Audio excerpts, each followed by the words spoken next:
உயிருள்ள உலகத்திலே உடம்பு கொடுத்து வாழ வச்சது கருணை.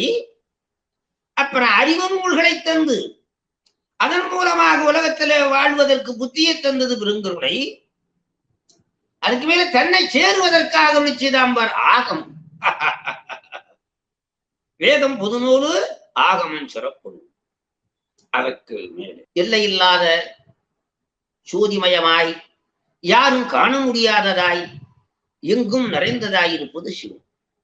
எல்லை இல்லாததாய் எங்கும் நிறைந்ததாய் ஜோதியாய் யாரும் காண முடியாததாய். அதான் பெரிய ஆச்சரியம். சோதியை எல்லாரும் காணலாம் அல்லவா, ஆனா இந்த சோதியை யாரும் காண முடியாது. இப்ப சூரியன் வருகிறான், எல்லாரும் காணலாம். அது அளவில்லாத ஆதியந்தமில்லாத அரும்பெருஞ்சோதியாய் இருக்கிற சிவம், அங்குங்கனாதிபடி எங்கும் பிரகாசமாயிருக்கிற சிவம், அளவற்ற ஜோதிமயமாயிருப்பது, எங்கும் இருப்பது, யாரும் காண முடியாது.